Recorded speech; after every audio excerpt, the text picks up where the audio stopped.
BRS ఎమ్మెల్యేలు నేతలు కాళేశ్వరం పర్యటన కొనసాగుతోంది. నిన్న కరీంనగర్ లో లోయర్ మానేరును పరిశీలించిన బీఆర్ఎస్ ప్రజా ప్రతినిధుల బృందం ఇవాళ కన్నెపల్లి మేడిగడ్డ బ్యారేజీలను పరిశీలిస్తున్నారు.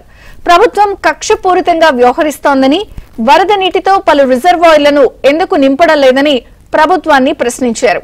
ఇప్పటికైనా ప్రభుత్వం మేల్కొని వెంటనే వరద నీటితో రిజర్వాయర్లను నింపి రైతులను ఆదుకోవాలని కోరారు.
అటు మంచిర్యాల జిల్లాలో మాజీ మంత్రి కేటీఆర్ పర్యటించారు.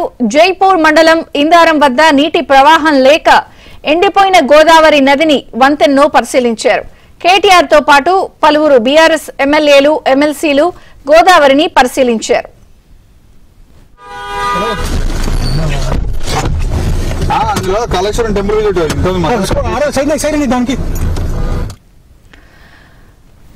బీఆర్ఎస్ నాయకులు ప్రస్తుతం మంచిర్యాల జిల్లాలో పర్యటిస్తున్నారు మాజీ మంత్రి కేటీఆర్. అయితే ప్రస్తుతం ఈ డ్యాంల పరిశీలన, ఈ నీటి ప్రవాహం, వీటన్నిటికీ సంబంధించి పరిశీలన, పర్యటన కొనసాగుతోంది. మరిన్ని వివరాలు మా ప్రతినిధి నవీన్ అడిగి తెలుసుకుందాం. నవీన్. విజయచంద్రిక, కొద్దిసేపటి క్రితమే మంచిర్యాల జిల్లా నుంచి జయశంకర్ భూపాలపల్లి జిల్లా పరిధిలోకి బీఆర్ఎస్ ప్రతినిధి బృందం వచ్చారు. ఇప్పుడు ప్రస్తుతం జయశంకర్ భూపాలపల్లి జిల్లా కాళేశ్వరం ముక్తీశ్వర స్వామి ఆలయంలో ప్రత్యేక పూజలు చేస్తా ఉన్నారు. బీఆర్ఎస్ బృందంలో కేటీఆర్, మాజీ మంత్రి KTR, BRS working president KTR, మాజీ మంత్రి మల్లారెడ్డి సహా ఎమ్మెల్యేలు ఉన్నారు, ఎమ్మెల్సీలు ఉన్నారు, మా బీఆర్ఎస్ నేతలు వీళ్ళంతా కూడా ఉన్నారు. ప్రస్తుతం కాళేశ్వరం ముక్తేశ్వర స్వామి ఆలయంలో పూజలు చేస్తా ఉన్నారు. ఇక్కడ నుంచి నేరుగా కన్నెపల్లి పంప్ హౌస్ పర్యటన చేస్తారు.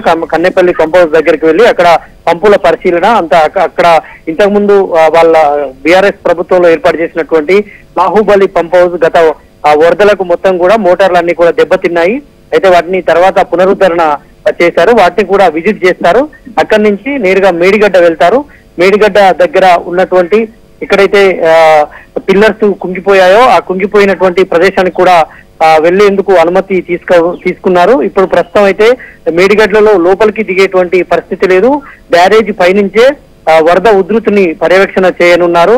వరద ఏ విధంగా వెళ్తా ఉంది, అయితే వాళ్ళు మేడిగడ్డ మేడిపండులా మారిందని గతంలో కాంగ్రెస్ పెద్దలు కావచ్చు, ఇక్కడ ఉన్నటువంటి ఇంజనీరింగ్ నిపుణుల బృందం కావచ్చు, వీళ్ళంతా కూడా విజిట్ చేసిన తర్వాత నేషనల్ డ్యామ్ సేఫ్టీ అథారిటీ కూడా మేడిగడ్డలో చాలా లోపాలు ఉన్నాయని ఆ రిపోర్ట్ కూడా ఇచ్చినటువంటి నేపథ్యంలో బీఆర్ఎస్ ప్రతినిధి బృందం అయితే ఇవాళ విజిట్ చేస్తా ఉంది.